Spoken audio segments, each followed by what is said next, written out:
ታደሰን የከዳ ማንን ለማን ይተኛል? ህዝቡ ግን ምን እያለ ነው? ማንን ነው የሚፈልገው? የራሱን ዘርያ የሚበላ እንሳለ እንደዛ ማለት ናቸው። ፌደራል መንግስቱ እኔ በአብዛኛው ዝምታው ነው እየታየኝ ያለው። የክልል መፈንቅለ መንግስት ማለት ነው። ባጭሩ መፈንቅለ መንግስት እንደተካሄደ ነው የሚቆጠረው። ችግሩ አሁን ለአንድ ክልል ሁለት ፕሬዝዳንቶች በመቀሌ ማየታችን ነው። ደብረጽዮን ገብረ ሚካኤልም በምክር ቤቱ ተመርጫለሁ ነው የሚሉት። በነገራችን ላይ እንዳልከው 5-6 ዓመት ወደ ኋላ ተመልሰው ነው ምክር ቤቱን ሪሰርፌስ ያደረጉት የለም ተበትኗል የተባለውን እና አሁን ጊዜያዊ አስተዳደሩ በስልጣን ላይ የነበሩት ጀነራል ታደሰ ሙሉ በሙሉ ቢሻሩም በህዋት እሳቸው ግን ወርጃለሁ ብሎ አልተናገሩም። እንደውም ቃል በቃል የተናገሩት በእጅ እንደማይሰጡ እንደማይለቁ ስልጣናቸው እኔ እንደ ጌታቸው መምህር አይደለም የክልል መፈንቅለ መንግስት ሊባል በሚችል ደረጃ አድርገው ደብረጽዮንን ፕሬዚዳንት አድርገው የመረጡት ወታደር ነኝ ብለዋል። ስለዚህ ምን ጠብቃለን ማለት ነው? ከዚህ በኋላ በጀነራል ታደሰና በነ ደብረጽዮን ኃይል መካከል ትልቅ ግጭቶች ሊነሱ እንደሚችሉ ምናልባትም የእርስ በርስ በክልል ውስጥ የእርስ በርስ ግጭቶች ሊከሰቱ እንደሚችሉ ነው የሚያሳየው። ትግራይ ክልል ሁለት ፕሬዚዳንቶች እንዳሏት ነው ምናየው። አንደኛው በጠቅላይ ሚኒስትሩ ስልጣን የተራዘመላቸው ሌፍተናንት ጀነራል ታደሰ ወረደ ናቸው። ሌላኛው ደግሞ አሁን የተመረጡት ደብረጽዮን ገብረ ሚካኤል ናቸው። የጀነራል ታደሰ ወረደ ስልጣን ወይ ደግሞ የእሳቸው አስተዳደር ከዚህ በኋላ ሙሉ በሙሉ አክትሞለታል ብሎ መናገር ይቻላል። ስለዚህ ይህ ከባድ ውሳኔ ነው። በክልሉ ውስጥም የተካሄደ ከባድ መፈንቅለ መንግስት ነው። የመጀመሪያው መፈንቅለ መንግስት ሁለት ጊዜ ማለት ነው። እንግዲህ መጀመሪያው አቶ ጌታቸው ረዳን ከአንድ ዓመት በፊት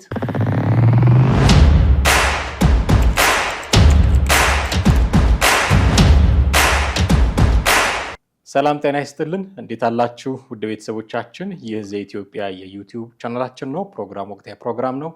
ፕሮግራሙን እናንተ በማድረስ ደግሞ ከእናንተ ጋር ቆይታ ለማድረግ ጊዜ የተገኘ ነው። ጥላሁን አክሊሉና አማሃ ደገፋንን በዛሬው ፕሮግራማችን ትግራይ ክልል ውስጥ የዶክተር ደብረጽዮን ገብረ ሚካኤልን በፕሬዝደንትነት መመረጥ ተከትሎ የተፈጠረውን ከፍተኛ ስጋት ለመዳሰስ እንሞክራለን።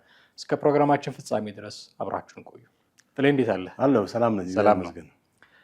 ብዙ ስንልለት ሲጠበቅም የነበረው ጉዳይ ከትናንት በስቲያ በተደረገ ስብሰባ እልባት አግኝቷል ማለት ሲሉት የነበሩትን ነገር አድርገውታል። ይሄ ነገር መደረጉ ግን የጀመረው ሌላ ደግሞ ትልቅ ስጋት አለ። ዶክተር ደብረጽዮን ገብረ ሚካኤል የትግራይ ክልል ፕሬዝዳንት ሆነው ተመርጠዋል። ይሄ የእሳቸው መመረጥ እንድናነሳቸው የሚያደርጉን በጣም በርካታ ጉዳዮች አሉ፣ ተያያዥ ጉዳዮች። ግን መነሻ እንዲሆነን የዶክተር ደብረጽዮን ገብረ ሚካኤል መመረጥን እንዴት አገኘው? እንግዲህ ይሄ ትናንትና ማክሰኞ ዕለት መሰለኝ ጫውን ያካሄዱት።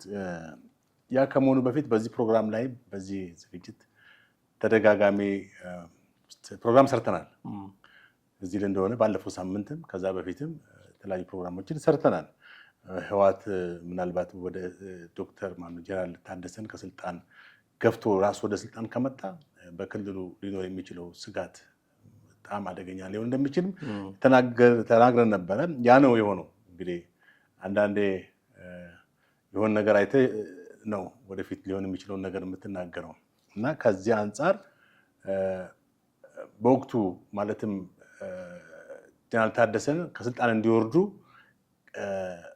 በመጋቢት 30 ላይ ተነግሮ ነበር አይደለ? ታስታውስ እንደሆነ እሳቸው ግን እንደማይቀበሉት ነበር የገለጹት። ከዛ በኋላ ያባለበት ሁኔታ ጠቅላይ ሚኒስትሩ ለአንድ ዓመት በስልጣን እንዲቆዩ ማለት ስልጣን ሰጧቸው። ይህን ተከትሎ ነው እንግዲህ አሁን ግጭቱ የተነሳው በህወሓትና በጊዜያዊ አስተዳደሩ ማለት ነው። ጊዜያዊ አስተዳደሩ ስልጣኑን እንደማይለቅ እንደውም ምናልባትም ህወሓት ወደዚህ ወደ ስልጣን እንቅስቃሴ ካደረገ በክልሉ ከባድ ስጋት ሊሆን እንደሚችል ተናግሮ ነበረ። ያም አልቀረም። እንግዲህ ባለፈው ማክሰኞ እሳቸው ደብረጽዮን ገብረ ሚካኤል ተሹመዋል የጊዜያዊ አስተዳደሩ ፕሬዚዳንት በመሆኑ። ይሄም በዝግ ስብሰባ የተካሄደ ነው። ጀነራል ታደሰን በኖርማሊ በሰላማዊ መንገድ እንዲወርዱ ሳይደረግ ነው እንግዲህ በኃይል የክልል መፈንቅለ መንግስት ማለት ነው። ባጭሩ መፈንቅለ መንግስት እንደተካሄደ ነው የሚቆጠረው። ዶክተር ደብረጽዮን ራሳቸው የህወሓት ሊቀመንበር የነበሩ ነበሩ። ስለዚህ ወደ ስልጣን አሁን ጊዜ አስተዳደሩ መሆናቸው መፈንቅለ መንግስት እንደተካሄደ ነው የሚቆጠረው። ይሄ ምን ያስከትላል ከተባለ በዋነኝነት የፕሪቶሪያው ስምምነትን እንዲጣስ ያደረገ የፕሪቶሪያ ስምምነት ምንድነው? ተኩስ አቁም በሁለቱ ማለትም በህወሓትና በፌዴራል መንግስት የመከላከያ ሰራዊት መካከል ይካሄድ የነበረው ጦርነት እንዲቆም ያስደረገ በደቡብ አፍሪካ የተካሄደ ፕሪቶሪያ ስምምነት ነው። ይሄ የጣሰ ነው ማለት የፕሪቶሪያ ስምምነት እነሱም ተናግረዋል። በቃ የፕሪቶሪያ ስምምነት ተጥሷል ነው ያሉት ዶክተር ደብረጽዮን እና ከዚህ በኋላ በትግራይ ክልል ምን ይሆናል የሚለው ነገር ይሄ ነገር እንደዚህ ይሆናል ብለን የምትናገረው ነገር አይደለም። አደጋዎች እያንዣበቡ እንዳለ ነው የምትመለከተው። አሁን ጊዜያዊ አስተዳደሩ በስልጣን ላይ የነበሩት ጀነራል ታደሰ ሙሉ በሙሉ ቢሻሩም በህወሓት እሳቸው ግን ወርጃለሁ ብሎ አልተናገሩም። እንደውም ቃል በቃል የተናገሩት በእጅ እንደማይሰጡ እንደማይለቁ ስልጣናቸው እኔ እንደ ጌታቸው መምህር አይደሉም አይደል እኔ ወታደር ነኝ ብለዋል። ስለዚህ ምን እንጠብቃለን ማለት ነው ከዚህ በኋላ በጀነራል ታደሰና በነደብረጽዮን ኃይል መካከል ትልቅ ግጭቶች ሊነሱ እንደሚችሉ ምናልባትም የእርስ በርስ በክልል ውስጥ የእርስ በርስ ግጭቶች ሊከሰቱ እንደሚችሉ ነው የሚያሳየው። አሁን ሁለት ተቃራኒ ኃይሎች እንግዲህ ይሄም ስልጣን የኔ ነው ያኛውም ስልጣን የኔ ነው ካለ በሁለቱም ማለት ግጭት ደግሞ ወደ ጦርነት እንደሚያመራ የሚያሳይ ነው። አንዳንድ ጀነራሎች ከህወሓት ውስጥ የነበሩ ጀነራሎች ተቃውመዋል። ምሳሌ እነ ማሾ ምናምን የሚባለው አይደለ እና ሌሎችም የተቃውሙ አሉ። ስምረት ፓርቲም ተቃውሟል። ተቃውሞ መግለጫ ወጥቷል። ሌሎችም በህወሓት ውስጥ የነበሩ የተቃውሞ ሰዎች በርካቶች ናቸው፣ ከፍተኛ አመራሮች የነበሩ እና ይሄ ህወሓት ወደ ስልጣን ወደዚህ ወደ ዶክተር ደብረጽዮን ምን ሲሾም ምንድነው ያደረገው? ያው ስድስተኛ መደበኛ ጉባኤ ነው ያካሄደው። ምክር ቤቱ ታውቃለህ በ2012 ዓ.ም ምርጫ አካሂዷል። ኢትዮጵያ ውስጥ ምርጫ ሊካሄድ በነበረበት ወቅት በኮሮና ምክንያት ምርጫው ሲራዘም ህወሓት ግን አካሄዳለሁ ብሎ በራሱ ያለ ምርጫ ቦርድ ብሔራዊ ምርጫ ቦርድ ፍቃድ በራሱ ምክር ቤት አቋቁሞ ነው ምርጫ ያካሄደው። በዚህም 192 መቀመጫ ውስጥ በክልል ውስጥ ያሉ መቀመጫ ውስጥ ወደ 152 ወንበሮችን አሸንፎ ስልጣንን ይዟል ወይም ወደ ስልጣን መጥቷል። ይሁንና ከዛ በኋላ እንግዲህ በፌዴራል መንግስትና በህወሓት መካከል ያለው ቅራኔ ዋነኛው መነሻም ይሄ ነው። ቅራኔው ተባብሶ በጥቅምት 24 አካባቢ 2013 ዓ.ም በትግራይ ክልል የሚገኘውን የሰሜን ጦር ላይ ያደረሰው ጥቃት ወደ ጦርነቱ ብሬክአውት እንዲፈነዳ ያደረገ ነገር ነው እና አሁን ዶክተር ደብረጽዮን እንግዲህ ውስጡን ሲያሰር የነበረው በጣም በጀነራል ታደሰን መንግስት ለመጣል ሲያሰሩት የነበሩትን ነገር ነው ማክሰኞ በይፋ ጀነራል ታደሰን ስልጣንን ሽረው ዶክተር ደብረጽዮንን በጊዜያዊ አስተዳደሩ ፕሬዝዳንት ያደረጉ ማለት ነው። ስለዚህ ይህ ከባድ ውሳኔ ነው። በክልሉ ውስጥም የተካሄደ ከባድ መፈንቅለ መንግስት ነው። የመጀመሪያው መፈንቅለ መንግስት ሁለት ጊዜ ማለት ነው። እንግዲህ መጀመሪያው አቶ ጌታቸው ረዳን ከአንድ ዓመት በፊት ኦልሞስት 2 ዓመት ሞልቶታል መሰለኝ አካባቢ በኃይል ከስልጣን እንዲወርዱ የተደረገበት ነው። ከዛ በኋላ ደግሞ ጀነራል ታደሰ ተሹመው እዚህ መጥተው ከጠቅላይ ሚኒስትሮች ስልጣናቸው ጸድቆላቸው ከዛ ወደ ክልሉ ሄደው 1 ዓመት ያክል ስልጣን ላይ ከሆኑ በኋላ የእሳቸውን ስልጣን ኦልሞስት ከሚያዝያ በፊት ነው እንደውም ምናልባትም ከየካቲት ወር ጀምሮ ነው ይሄን ማቀንቀን የጀመረው እሳቸውን እንደሚያስወግድ በምትካቸው አቶ አማኑኤል አሰፋ የተባሉትን የጊዜያዊ አስተዳደር ምክትል ፕሬዝዳንት በቦታው እንደሚያስቀምጥ ሲናገር ከቆየ በኋላ መጨረሻ ላይ ቀድሞ ከመጋቢት ተርማቸው የሚያልቁ በመጋቢት 30 ስለሆነ የጀነራል ታደሰ ማለት ነው ከመጋቢት 30 በፊት እንዲወርዱ ባቀረበው ጥያቄ ይሄ በፍጹም የማይሆን ነው ብሎ እሳቸው ምላሽ ሰጥተው ነበር። ጀነራል ታደሰ የህወሓት አካሄድ ህገወጥ ነው፣ ትግራይ ክልልን ወደ ሌላ የጦርነት አዙሪት ውስጥ የሚከት ነው፣ ክልሉን ወደ ግጭትና ወደ ተለያየ ነገሮች የሚያስገባ ነው በሚል ተቃውሞ ነበረ። እንደውም የራሳቸውን እርምጃም ወሰደዋል። ይሄን ብቻ ብለው አልተቀመጡም። በተለያየ የአስተዳደር እርከን ውስጥ ያሉትን የህወሓት አባላቶች የሚሏቸውን የህወሓት አመራሮች በተለይም የነደብረጽዮን ግሩፖችን ከስልጣን በማውረድ ለሳቸው ለጀነራል ታደሰ ማለት ነው ታማኝ የሆኑ ሰዎችን በቦታው አስቀምጠው ነበረ። ይሁንና መጋቢት 30 ላይ እንግዲህ እሳቸው አጠቃላይ የአፈጻጸም ሪፖርታቸውን ለጠቅላይ ሚኒስትሩ ካቀረቡ በኋላ በጠቅላይ ሚኒስትሩ ለአንድ ዓመት ኤክስቴንድ እንዲሆን ስልጣናቸው ኤክስቴንድ እንዲሆን ከደረገ በኋላ ህወሓት በኩል ይሄ በፍጹም ተቀባይነት የሌለው ነው። ህወሓትን ያላካተተ የሁለትዮሽ እንትን ነው ማለት ህወሓት የሌለበት ኢንቮልቭ ያላደረገበት ስልጣን ወይም ሹመት ነው በሚል የጠቅላይ ሚኒስትሩ ሹመት አልተቀበሉትም። ከዛ የራሳቸውን እንቅስቃሴ ማድረግ ጀመሩ። ከዛ በኋላ እንደምታስታውሰው ባለፈው ሳምንት ፈርሶ የነበረውን ምክር ቤት ወደ ከ6 ዓመት በፊት ፈርሶ ማለት ከ6 ዓመት በፊት ማለት መቼ ነው? ከ2012 ማለት ነው። የተቋቋመው 2012 ነው ምክር ቤቱ። 2012 ከተቋቋመ በኋላ በክልሉ በተካሄደ ምርጫ አስፈጻሚ በመሆን ቅድም እንዳልኩት 192 መቀመጫዎች ውስጥ አንድ 2-3 ፓርቲዎች እንግዲህ በትግራይ ውስጥ የሚንቀሳቀሱ እንደነ ባይቶና ትግራይ እንደነ አረና እንደምናምን ሳልሳዊ ትግራይ መሳሰሉ አብዛኞቹ ህወሓት ራሱ የፈጠራቸው ህወሓት ስሪቶች የሆኑ ፓርቲዎች ነው። ከነሱ ጋር ነው ተወዳደሩ። ከነሱ ጋር ተወዳድሮ ነው 152 ወንበሮችን አገኘ የተባለው። ከዛ በኋላ ያ ብቻም አላረካውም። ከዛ በኋላ የሰሜን ዕዝን መከላከያ ሰራዊት ላይ ጥቃት ፈጸመ። የተከሰተው ማንም ኢትዮጵያ ህዝብ የሚያውቀው ጉዳይ ነው እና ወደ ሰላም ሲገባ ግን ይሄ እንትኑ ፈርሷል። ይሄ ምክር ቤቱ ፈርሷል። ኦልሬዲ የፈረሰ ምክር ቤት ነው። አሁን የፈረሰው ምክር ቤት ነው ሰብስበው እንደገና እንደውም አንዳንድ መረጃዎች በምክር ቤት ውስጥ የነበሩ ሰዎች ለምሳሌ ስምረት ትግራይ የተቀላቀሉ አሉ፣ ኒውትራል የሆኑ አሉ፣ እዚህ አዲስ አበባ አሉ፣ የተለያዩ ቦታዎች አሉ እና በተለያዩ ወረዳ ያሉ ለህወሓት ታማኝ ናቸው ብሎ የሚያስቧቸውን ሰዎች ሰብስበው ወደ በእነሱ ምትክ አካተው እንግዲህ በዚህ ስብሰባ ላይ የሚገርምህ ያው ጉባኤ አካሂደዋል። ጉባኤ ሲያካሂዱ ኦልሞስት በአንድ ታቅቦ እና በሁለት ድምፅ ታቅቦና በአንድ ተቃውሞ በአብላጫ ድምፅ አልፏል። የዶክተር ደብረጽዮንም ላይ በአንድ ድምፅ ታቅቦ መሰለኝ ዋን ኦፖዚሽን ወይንም በአንድ ተቃውሞ 3 ቦይኮት ድምፅ ታቅቦ እና በአብዛኛው በአብላጫ ድምፅ አልፏል። የክልሉ ምክር ቤትም በሁለት ድምፅ ታቅቦ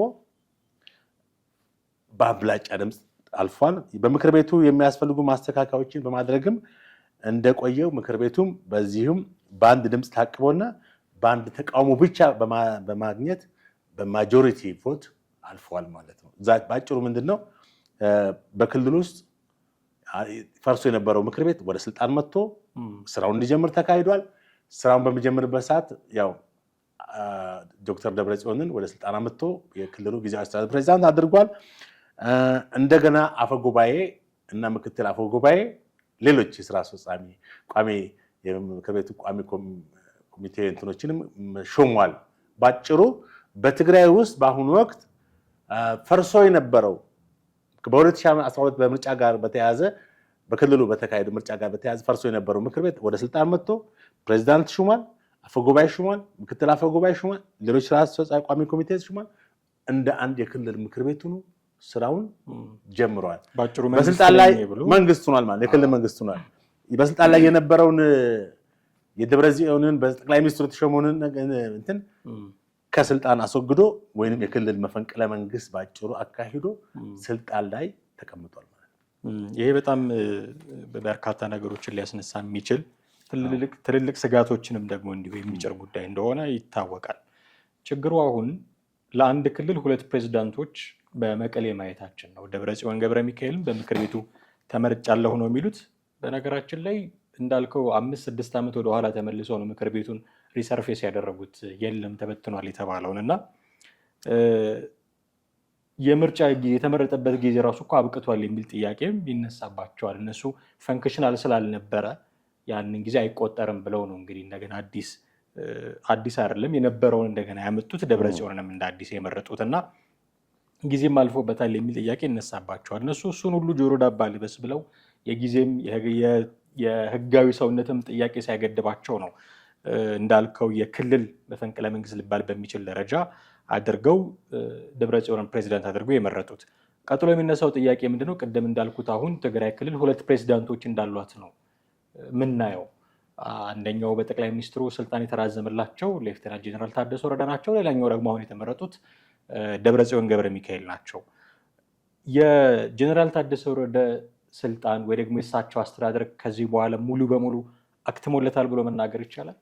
ኦኬ። ከዛ በፊት አሁን ቅድም ያልከው ክልሉ ተርሚኔት አድርጓል እንትኑ እነሱ ባሉት መንገድም ቢሆን 5 ዓመት ሞልቶታል። ተርሚኔት አልፏል። ሌላ ምርጫ ነበር ግን አሁን እነሱ ምንድነው አንደኛ ፈንክሽናል አልነበረም። በ5 ዓመት ውስጥ ስራውን አልሰራ ላይ አልነበረም። ስለዚህ ያኛውን ጎትተው ነው ያው ህግ እንደፈለገ ቲፒኤልኤፍ ወይም ህዋት በራሱ ነው የሚመራ ፓርቲ ነው እንግዲህ ማለትም ሁልጊዜ ለመርህና ለፕሪንሲፕል የማይገዛ ነው። ድሮም ጀምሮ ራሱ ባወጣው ህግ ብቻ ነው ሁልጊዜ መመራት የሚፈልገው። የበላይ የሆነ አካል ማንንም አይፈልግም። ለዛ ነው ወደ ጦርነትም ገብቶ የትግራይን ህዝብ ለዚህ ሁሉ እልቂትና ክልሉን ደግሞ በአሁን ባለበት የኢኮኖሚ ድቀት ውስጥ ኋላ ቀርነት ውስጥ በጣም በወጣቱ ላይ ይህን ሁሉ መከራ እያደረሰ ያለው ለስርዓት አልበኛ ፓርቲ ስለሆነ ነው። ስርዓትም ኢቭን ራሱ ለሚያወጣው ስርዓቱ እንኳን አይገዛም እኮ አንዳንድ ጊዜ ህግ ያወጣና ህጉ ራሱ ካልተመቸው እንደገና ህጉን ዲስቶርት ያደርጋል። አጣሞ እንዴ የታወቀ አይደል እንዴ ስልጣን ላይ ያለ 27 ዓመት መች ለህገ መንግስቱ ተገዥ ሆነ? በተበላሸው ህገ መንግስት እንኳን ብዙ እንከኖች ባሉበት ህገ መንግስት እንኳን እኮ አላከበረም። ያላከበረው ራሱ ነው። የመናገር ነፃነትን ገፏል። ሰዎች የተለያዩ ፖለቲካ ፓርቲዎችን በአገሪቱ መድብለ ፓርቲ ፖለቲካ ፓርቲ እንዲኖሩ የተፈቀደውን ሁሉ ሲያስር ሲያሳድድ ብዙ መከራ ሲያደርስ ዜጎችን ሰብአዊ መብት ሲጥስ ስለ ሰብአዊ መብት ክብር አለ ህገ መንግስቱ ላይ ራሱ ነው ያወጣው። ራሱ ሲወጣም የነበረ ፓርቲ ነው በዋነኝነት። ግን ያን ሁሉ ሲጥስ የነበረ ነው። አሁንም ህግ ቢወጣም ለህግና ለመሪ ይገዛል ቢባል የማይገዛ ፓርቲ ነው። ምንም ጥርጥር የለውም። ማንም ሰው የሚመሰክረው ሀቅ ነው። እና ለ5 ዓመት እንኳን እሱ ባለው መንገድ እንኳን እንሂድ ቢባልም 5 ዓመት ተርሚኔት አድርጓል። ግን 5 ዓመቱን ፈንክሽናል ስላልሆነ በሚል ያጣሞ ደግሞ በዚህ መንገድ ወደ ህልውና ወደ ስራ አስገብቶታል። የፈረሰው ምክር ቤት አቁሞ እንደገና አድሶ አምጥቶ እንደገና ወደ ስራ አስገብቶ ደብረጽዮንን እንዲሾም አድርጓል ማለት ነው። አሁን ሌላው ከዚህ ጋር የተያያዘ ምንድነው የፓርቲው የህዝብ ግንኙነት ናቸው። ምን አቶ ሚካኤል አስገዶም ቃል አቀባይ ናቸው የህወሓት።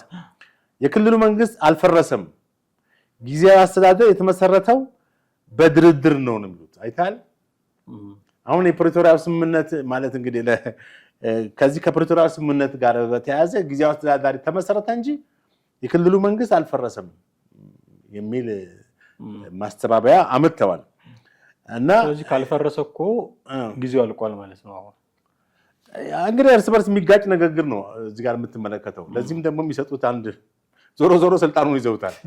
አሁን እኮ ምንም በዛም በዚህም ተባለ ስልጣን ላይ ቁጭ ብለዋል። ይሄን ሐሳብ ማቅረብ የሚቻለው ወይም መከራከር የሚቻለው ወደ ስልጣን ሳይመጡ ነበር። አሁን ስልጣን ይዘዋል እኮ ህግም ሰው ስልጣን ይዘዋል፣ ባይጣስም ስልጣን ይዘዋል። አብዛኛው ደግሞ ስትመለከቱ እዚህ ጋር ተጥሶ ነው ስልጣን የያዙት። ይሄን እስኪ አሁን ስልጣን ላይ ያለውን የጀነራል ሌተናል ጀነራል ታደሰን እንትን በኃይል ከማውረድ ይልቅ እሳቸው በስልጣን ላይ ያሉ በእሳቸውን አስወግዶ ወደ ስልጣን ከመምጣት ይልቅ በሰላማዊ በድርድር በሰላማዊ መንገድ መምጣት የሚቻልባቸው መንገዶች ሁሉ መጠቀም ይቻላል። ያንን አልፈለጉትም። ያላቸውን ኃይል ያላቸውን የአባላት ብዛት የሰራዊት ብዛት ስለሚተማመኑ አብዛኛው እንግዲህ በትግራይ ውስጥ ያለው ኦልሞስት አሁንም ከ1 ሚሊዮን ያላነሰ ሰራዊት አለው። ቲፒኤልኤፍ ግማሽ የትግራይን ይዟል ማለት ወይም አንድ አራተኛውን ይዟል ማለት ይቻላል። ጠቅላላ ወታደር አድርጎታል። እና የክልሉ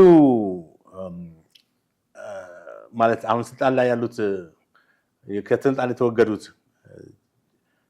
ጀነራል ታደሰ እሳቸው እንዳልተወገዱ ነው የሚናገሩት።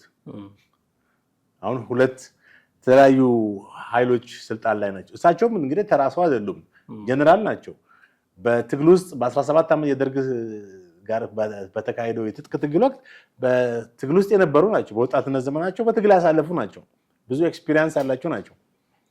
በ27 ዓመት ውስጥም ትልቅ ጀነራል ናቸው። ታደሰ ወረደ ሲባል ይታወቃል ድሮም።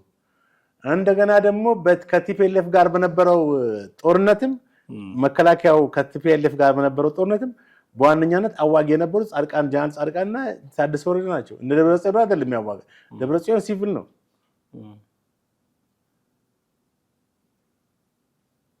እንግዲህ አስብ፣ እነዚህ ሰዎች የራሳቸውንም ወገን ነው የሚከዱት። ምንም ጥርጥር የለውም እኮ ቲፒኤልኤፍ የራሷን ወገን በቃ ምልክ ታደሰን የከዳ ለማን ይተኛል? የራሱን ዝርያ የሚበላ እንስሳ እንስሳለ እንደዛ ማለት ናቸው። እና እርስ በርስ የሚጠፋፉ ሰዎች ማለት ናቸው። አሁንም ምናልባት ከደብረጽዮን በታች ያሉትም ቀጣይነታቸው ለፓርቲው ታማኝነታቸው እስከተረጋገጠ ነው እንጂ ትንሽ ሸርተት ካረጋቸው በሚወገዱበት መንገድ ይወገዳሉ ማለት ነው። ለጀነራል ታደሰ ያልተመለሰ ለማንም የማይመለስ አደገኛ ፓርቲ ነው እና አሁን ጀነራል ታደሰ ሙሉ ለቋና አልከኝ አክትሞለታል ማለት እንችላለን። አዎ ለዚህ እኮ ነው ቅድም ያልኩ ምልህ ወታደር ናቸው። መምህር አይደሉም፣ ሲቪል ሰው አይደሉም። ወታደር እጁ በቀላል በተለይ እንደሳቸው አይነት ከፍተኛ ልምድ ያለው ሰው ክልሉን የሚያውቅ ሰው ከእሳቸው በላይ ማን ያውቃል ክልሉን? እሳቸውን በስልጣን ላይ ያሉ ደብረጽዮን ሲሾም እሺ ብሎ የሚቀበሉ ይመስላል ወይ? አይመስለኝም በጭራሽ። እና የሚፈራ ነገር ይኖራል ከዚህ በኋላ በሁለቱ ኃይሎች። እሳቸውም የራሳቸው ሰራዊት ይኖራቸዋል። አሁን አርሚ 22 የሚባለው አለ። አርሚ 22 ነው እንግዲህ በጣም ብዙ ሰራዊት ያለው ማለት ነው ቲፒኤልኤፍ የሚተማመነው።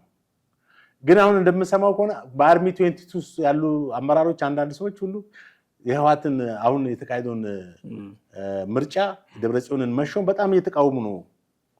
እነ ጀነራል ማሾን የሚባለው ሌሎችም እና ዋና ጀነራሎች መቃወም ጀምረዋል። ዋና የጦር መሪዎች መቃወም ጀምረዋል። ይሄን ደግሞ ስትመለከተው በሁለቱ ኃይሎች መካከል ግጭቶች ወይም ወደ እርስ በርስ ጦርነት ሊያስገባ የሚችል መስመር መከፈቱ ነው የምትመለከተው። አሁን ክልሉ ወደ ሌላ ዙሪት ጦርነት ሊገባ ፌደራል መንግስት ኢንቮልቭ ሳያደርግ እርስ በርስ ጦርነት ውስጥ የሚገቡበት ሁኔታ እንዳለ ትመለከታለህ ማለት ነው። ምክንያቱም ያን ታደሰ አክትሟል ጦር እንትናቸው የምትለው አይደለም፣ ሲቪል አይደሉም። አንደኛ መጀመሪያም ተናግረዋል፣ ማስጠንቀቂያ ሰጥተዋል። ክልሉን ወደ እርስ በርስ ግጭት እንዲመራ ታደርጋላችሁ። ዛት ሚንስ እኔም በቀላል አልለቅም ነው። በቃል ደግሞ ወታደር ነኝ እኔ መምህር አይደለሁም። እንደ ጌታቸው መምህር ነበር፣ አስተምሩ ነበር አርሳ ዩኒቨርሲቲ ብለዋል። በቃ ከዚህ አንጻር ስትመለከት አሁንም ጀነራል ታደሰ የት ናቸው ያሉት? እዛው ትግራይ ክልል ነው ያሉት። ሸሽተው አልመጡም፣ ወደ አዲስ አበባ አልመጡም፣ ከትግራይ ክልል አልወጡም። ስለዚህ ምንም በራሳቸው መተማመን እንትን አላቸው። እነዛም ኃይላቸውን ተማምነው ነው። አብዛኛው ደጋፊ አብዛኛው የቲፒኤልኤፍ ሰራዊት የኛ ነው በሚል ነው። አሁን እንግዲህ ተመልከት፣ በዚህ አጋጣሚ ክልሉ ወዴት ሊያመራ ይችላል የሚለው በጣም አሳሳቢ ነው የሚሆነው። የህዝቡን ድምፅ የትኛው ወገን እንደሚሰማ እርግጠኛ አይደለሁም፣ ግን ህዝቡ ምን እያለ ነው የሚለውን ነገር ደግሞ ማንሳት ተገቢ ነው ብዬ አስባለሁ። አሁን በአየር ላይ ያለው የሀሳብ ገበያ ላይ ያለው ሁለት ተቃራኒ ወገኖች የሚያነሱት ድምፅ ነው። እኔ ነኝ መንግስት መሆነው፣ አይ እኔ ከተማዋን አልለቅም፣ ከትግራይ አልወጣም የሚሉ ድምፆችን ነው የምንሰማው። ከዛ ባለፈ የሚመለከታቸው አካላት ሜይ ቢ ጀነራሎችም ሊሆኑ ይችላሉ፣ አንተ እንዳልከው የአርሚ 22 ሰዎችም ሊሆኑ ይችላሉ፣ ብዙ ነገር ይናገራሉ። ህዝቡ ግን ምን እያለ ነው? ማንን ነው የሚፈልገው የሚለው ጥያቄ ደግሞ በጣም አሁን በትግራይ ውስጥ እንግዲህ ከውጭ ነን ነው፣ እዛ ሄደን ህዝቡን አልጠየቅንም። ከተለያዩ የዜና ምንጮች በዛ አካባቢ ከሚነገሩት ንግግሮች የምሰማው ነገር አለ። አሁን ቢቢሲ እዛ አነጋገራቸው የትግራይ ተወላጆች አብዛኞቹ ስጋት ውስጥ እንዳለ የደገፉም አሉ። አንደኛ የደገፉት ሰዎች የጠቅላይ ሚኒስትሩ ለታደሰ ወረደ የአንድ ዓመትን ኤክስቴንድ ማድረጋቸው ስልጣን ማስረዘማቸው ህገወጥ ነው። ስለዚህ ህወሓት በትክክለኛው ጊዜ ነው እርምጃ ወሰደው ብሎ ህወሓትን የደገፉ ሰዎች አሉ።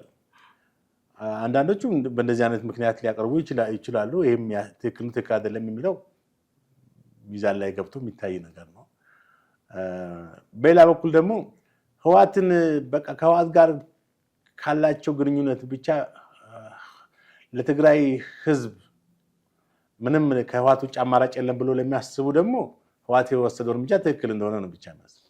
በመጥፎ ሁኔታም ቢወስድ እርምጃ በምንም ቢወስድ የህወሓትን እርምጃ ትክክል ነው ብሎ ነው የሚሉ ሰዎች ሞልተዋል። የህወሓት ደጋፊዎች ማለት ነው።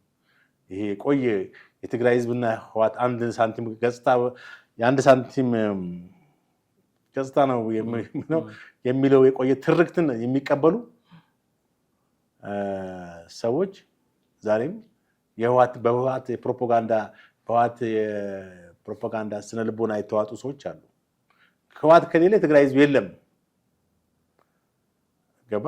በቃ ህወሓት ከሌለም የትግራይ ህዝብ አደጋ ውስጥ ይገባል፣ በወራሪዎች እንትን ይገባል፣ የክልሉ ሰላም አይኖርም ምናምን ወዘተ የሚል ህወሓት ያመጣው ፕሮፓጋንዳ ውስጣቸው የሰረጸና የትክክል የተቀበሉ ሰዎች ህወሓት ወደ ስልጣን መምጣቱ ያስደስታቸዋል። እንኳን መጣ እንኳን ታደሰን አስወገደው የሚል አስተሳሰብ አለ። በጣም በሌላ በኩል ደግሞ ነገሩን በሰከነ ሁኔታ ደግሞ የሚመለከቱ ሰዎች አሉ። አንደኛ የደብረጽዮን እርምጃ ትክክል እንዳልሆነ ስህተት እንደሆነ፣ ምክንያቱም በድርድርና በሰላማዊ መንገድ መካሄድ የሚችል ነገር በኃይል ስልጣን መያዛቸው ልክ እንዳልሆነ፣ እንደገና ደግሞ ፈርሶ የነበረው ምክር ቤትን ወደ ስልጣን ማምጣትም እሱም ስህተት እንደሆነ የተናገሩ ሰዎች አሉ። ጦርነት ይቀሰቀሳል፣ እንደገና ግጭት እንገባለን፣ አሁንም እንደገና ወደ ሌላ አዙሪት ጦርነት እንገባለን ብለው ይፈሩ አሉ። የሚገርም አሁን ቢቢሲ ካነጋገራቸው ሰዎች ቀድሞ ወደ ነበረበት አሁን በ2013 እና 14 ጨለማ ውስጥ ነበረች ክልሉ።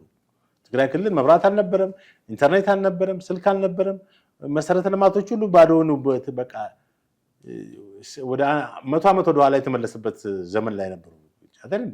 አዲስ አበባ ካሉ ዘመዶቻቸው ጋር ከዚህ ከትግራይ ክልል ውጭ ካሉ ቤተሰቦቻቸው ጋር ኮምፕሊት ሊያቋርጡ ሰዎች እንደነበሩ ታስታውሳለህ አይደል? እዚህ ቁጭ ብለው ዘመዶቻችንን ሳናገኝ ዓመት አለፈን ምናምን የሚሉ ሰዎች ነበሩ አይደል? ታስታውሳለህ? አሁን ያ ነገር እንዳይመጣ ነው የሚፈራው። ምክንያቱም እነዚህ ሰዎች እነ ደብረጽዮን ለህዝቡ ምንም የሚያስቡት ነገር የለም። እነሱ የህግ የመርህ ምናምን ይላሉ። መጀመሪያ የመርህ ሰዎች ሲሆኑ ነው። መጀመሪያ የፕሪንሲፕልና የህግ ሰዎች ሲሆኑ ነው። ህግን የሚያከብሩ ሰዎች ሲሆኑ ያንን የማያከብሩ ሰዎች ናቸው። ህግን የሚያከብሩ ሰዎች ቢሆኑና ቢያንስ በድርድር በሰላማዊ መንገድ ከጌታቸው ጋር ጀምሮ ጌታቸውን በኃይል አስወገዱ። አሁንም ይሄንንም ማንም ቢቀመጥ በኃይል የሚያስወግዱ ሰዎች ናቸው ማለት ነው። ምንም እኮ እነሱ ራሳቸው እስካሉ ድረስ እና አሁን የትግራይ ስልክ የኢንተርኔትና የመሰረተ ልማቶች ተመልሶ ግጭት ከመጣ ጦርነት ከመጣ የነዚህ ነገሮች ላይኖሩ ይችላሉ። ህዝቡን ትልቅ የሚያሰጋው። አዎ እንደገና ደግሞ ትንሽ እንደው ፋታ አገኘ የሚባለው ወጣቱም አሁን ወደ ጦርነት ሊገባ ነው ማለት ነው። አሁን እነሱ የሚተማመኑት ወጣቱ በቃ ጦርነቱ እንትን አለ። ከዛ አልፈው ማለት የታደሰ ጀነራል ታደሰ ጋር የሚፈጠረውን ግጭት አልፈው ከፌዴራል መንግስቱ ጋር የመዋጋት ኢንትረስት እንዳላቸው ነው። አንድ ጀነራል አልሰማውም እንዴ ባለፈው 4 ኪሎ እንገባለን ምናምን ብሎ ጀነራል ማነው ስሙ የሆነ ብቻ ስም ማለት እንደዚያ ሲዝት የነበረ ነው። በቃ ጭፍን የሆነ ሰውዬ እኮ ነው። ቤት በኩል እግረ መንገድህን ግን የፌዴራል መንግስቱን ምላሽም ብናነሳ ጥሩ ነው። እዚህ ጋር ያልጨረስኩት ምንድነው እስከ ቅዳሜ ኢትዮጵያ አየር መንገድ እንትን ተይዟል ማለት ቲኬት አልቋል። በቃ ወደ አዲስ አበባ መምጣት አትችልም። አሁን ቲኬት ብትቆርጥ ከቅዳሜ በኋላ ነው ጉዞ የሚኖረው።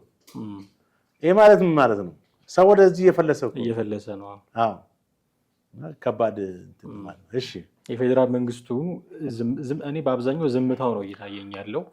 አሁን እንግዲህ የፌዴራል መንግስት በአንድ በኩል ዝምታው መልካም ነው፣ በሌላ በኩል ደግሞ ዝምታው ሲበዛ ጤናማ አይደለም። ጤናማ ያልሆነ ዝምታ ነው የሚሆነው። ዝምታው በተወሰነ ደረጃ እስቲ በራሳቸው እንትን ይሆኑ ማለት ነው። ግን ያ እንዲሆን የሚካሄድ አሁን ዛሬ ይሁን ነገ ይሁን የሚፈነዳ ነገር እኮ ነው። አሁንም እኮ ስላልተዋጉ ነው እንጂ ፈንድቷል እኮ በቃ ልክ ዶክተር ደብረጽዮን ወደ ስልጣን ሲመጡ ነው እኮ ጦርነት የተጀመረው። ሆነ ተጀምሯል ማለት ይቻላል። ምናልባት ውጊያ አልተጀመረም፣ ፊዚካል የሆነ ጦርነት ተኩስ አልተጀመረም እንጂ ተኩስ እኮ ነው። በቃ አንድ ክልል መንግስት ያንን የነበረውን አስወግዶ ስልጣን ሲሆን ተኩስ እኮ ነው። በቃ ከዚህ በላይ ምንድነው ጦርነት አይደል እንዴ? አንተ ከዚህ በኋላ ተሸኝታል።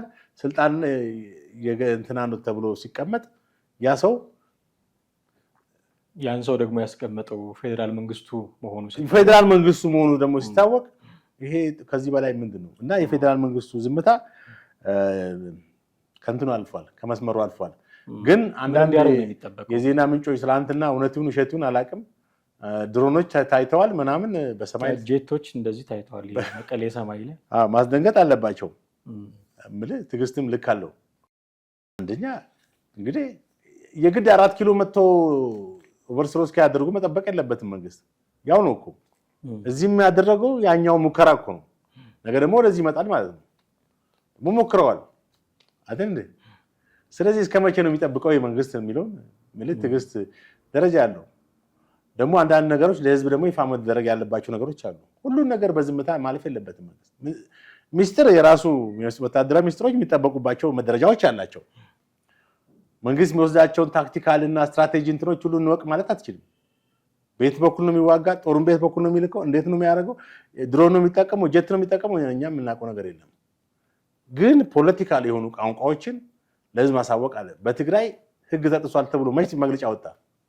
አልወጣም እኮ። መንግስት መስጠት የለበትም፣ ዝም ነው ያለው። ምናልባት ጉዳዩን ለማስታመም ካለ ምን ከዚህ በላይ ምን ማስታመም? በቃ ተሾመ እኮ ደብረ ጽዮን ተሾመ ተብሎ እኮ በይፋ ተነግሯል እኮ። ይኸውና ቃለ መሃላ ፈጽሟል እኮ ትናንትና ወዲያ በቀደም። ታዲያ ከዚህ በላይ ምን ይጠብቃል መንግስት? አይ የግድ እኛን ካልነኩን 4 ኪሎ መጥተው ማለት አለበት እንዴ? አይ ዶንት ኖ ገባ። ስለዚህ ይሄ በጣም ትክክል አይደለም። ምክንያቱም መንግስት የክልሎች ስልጣን አለ ህገ መንግስቱ ላይ፣ የፌዴራል መንግስት ስልጣን አለ። ክልሎች ሲበጣበጡ ፌዴራል መንግስት ዝም ብሎ ይቀመጥ የሚል ህግ የለም። ወይም በክልሎች አንድ የክልል ርዕሰ መስተዳድር በሌላ ሰው በሌላ ኃይል ከስልጣን ሲወገድ ጣልቃ ይገባ ነው የሚለው አለ እኮ። ከአማራ ክልል ላይ ሀፕን እንዳደረገው አማራ ክልል ላይ ጣልቃ ገብቶ ክልል ውስጥ አለመረጋጋት ሲሆን፣ ከአቅም በላይ ሲሆን፣ የተለያዩ ነገር ሲከሰቱ ኢቭን የተፈጥሮ አደጋዎች እንኳን በሚሆኑበት ሰዓት ምሳሌ በጎርፍ ሊሆን ይችላል፣ በተለያየ አውሎ ንፋስ ሊሆን ይችላል፣ በተለያየ ናቹራል ዲዛስተር ሊሆን ይችላል፣ እንደ ኮሮና አይነት ነገር በሽታ ወረርሽኝ ሊሆን ይችላል። ክልሉ ጣልቃ መግባት አለበት ይላል። አስቸኳይ ጊዜ አዋጅ ማወጅ አለበት። በአማራ ክልል ለምንድን ነው አስቸኳይ ጊዜ አዋጅ የታወጀው? እንደዛ ማለት እኮ ነው። የሆነ ሆኖ እንግዲህ የፌዴራል መንግስቱን የሚያወጣቸው መግለጫዎች ካሉ በሂደት የምናያቸው ነው የሚሆነው። በየተከታተለው ለተመልካቾቻችን ማድረሳችንን የምንቀጥል ነው የሚሆነው። እጅግ አድርጌ አመሰግናለሁኝ ጥሌ። ውድ ቤተሰቦቻችን እናንተም ከኛ ጋር ነበራችሁ ቆይታ እጅግ አድርገን እናመሰግናችኋለን። ጥላሁን አክሊሉና አማረ ገፋ ነበርን። ሀሳብ፣ አስተያየት፣ ጥያቄ ካላችሁ በተለመደው መንገድ ልታደርሱን ትችላላችሁ። የዛሬውን አበቃን። ጤና ይስጥልን።